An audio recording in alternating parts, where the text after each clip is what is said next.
Everybody, I'm Susan Hunter, and the two poems I'm going to read are from my upcoming book, which which was just accepted by Kelsey Books, which I know a lot of you have published with them. The book's called Do We Ever Stay? And I was inspired to write the first poem by many trips that I've made up to the cabin in Maine that my husband's family owns. It's very rustic, but we're heading up there in a couple weeks, so this is timely. Maine sunrise. Light spreads from a nugget of night both ways over the water at Little Sheepscut. I step gingerly down those old wooden stairs a few hours after June's midnight and see a flaming sky over the gray river. It's what I disbelieve in November when days are lopped off at either end, absorbing black, like ink in a white cloth. But here, in the old house, the mirror, pot-marked and rusted, catches the whole view of the river from the wall across the room, a reflection of those summer days that are long enough to hold a small boat heading up the middle of the watercourse in the morning and back again, wake gleaming in waning light of a long evening. From the damp woods filled with trees upright and fallen during the winter, I can hear a boat heading around the point, voices climbing over the motor's raucous growl. All is stilled when deep darkness falls for a few hours and light once more presses against cloth curtains at the upstairs window.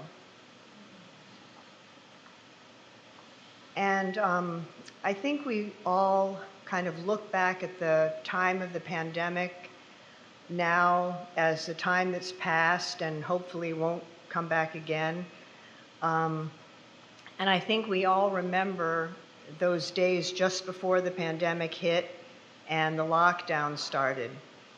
I wrote this poem in early March, just after the lockdown started, but this takes place right the weekend before the pandemic hit. This is Worcester Square 2020.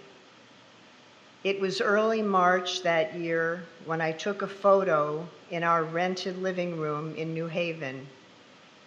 My photo shows patterns, a room spare in its simplicity. The sky was blue, clear and absolute, through a half-moon window.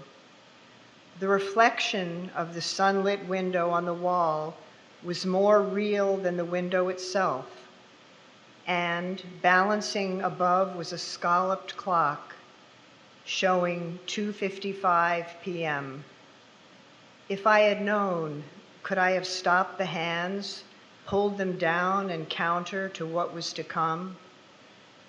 That apartment was nestled between two funeral homes, caskets coming and going in the parking lots. We didn't know what was ahead.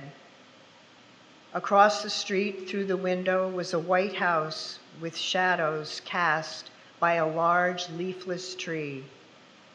Had I read the signs, I would have paid heed to a dream I had that same week in the time before the sickness. In the dream, I had been sentenced to prison for something I did. The jail was a big, airy, sunny room lined with windows.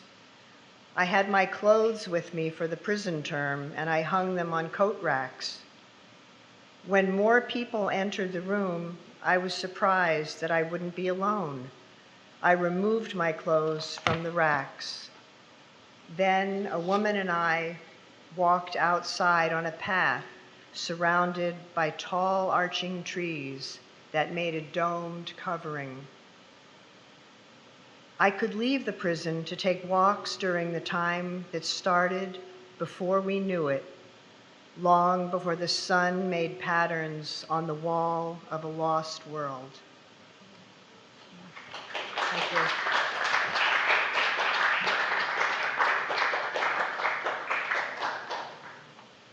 And good luck with your new book, Susan. Thank you for sharing from that. We're very proud of you.